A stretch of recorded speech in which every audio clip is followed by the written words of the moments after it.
আগস্টের মধ্যে সরকার জুলাই ঘোষণাপত্র ও সনদ দিতে ব্যর্থ হলে ছাত্র জনতাকে সাথে নিয়ে রাজপথে নামার হুঁশিয়ারি দিয়েছেন জাতীয় নাগরিক পার্টি এনসিপির আহ্বায়ক নাহিদ ইসলাম।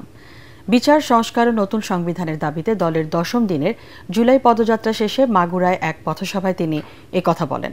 প্রতিনিধিদের পাঠানো ছবিতে রিপোর্ট করছেন মনির হোসেন তপু।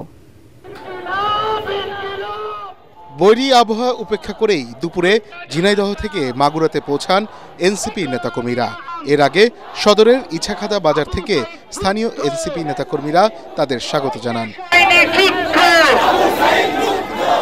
পরে সদর উপজেলার সামনে গাড়িবহর থেকে নেমে মাগুরা শহর অভিমুখে পদযাত্রা করেন নেতাকর্মীরা।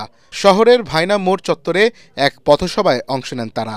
জুলাই ঘোষণাপত্র এবং জুলাই সনদের জন্য আমরা ৫ই আগস্ট এই গণঅভ্যুত্থানের ১ বছর পূর্তি হবে। আমরা ৩রা আগস্টের মধ্যেই সেটি কার্যকর দেখতে চাই এবং সরকার যদি ১ বছরের মধ্যে এটি দিতে ব্যর্থ হয়, সকল রাজনৈতিক পক্ষ মিলে যদি ব্যর্থ হয়, তাহলে সারা দেশের ছাত্র জনতাকে নিয়ে আমরা আবার মাঠে নামবো।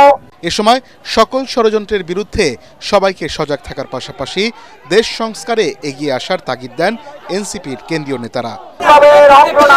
আপনাদের দুয়ারে এসেছেন, নতুন বাংলাদেশ গড়ার প্রত্যয়ে তারা চলে এসেছে আপনাদের দ্বারে দ্বারে।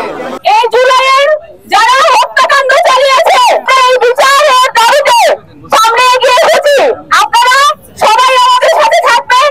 বিকেলে নড়াইল শহরের পুরাতন বাস টার্মিনালে পথসভা করে এনসিপি।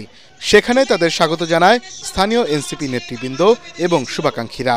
পথসভায় জুলাই ঘোষণাপত্র ও সনদের জন্য আগামী ৩ আগস্ট কেন্দ্রীয় শহীদ মিনারে হতে যাওয়া সমাবেশে অংশ নিয়ে আন্দোলনকে বেগবান করার আহ্বান জানান দলের আহ্বায়ক নাহিদ ইসলাম। মনির হোসেন তপু, এটিএন বাংলা।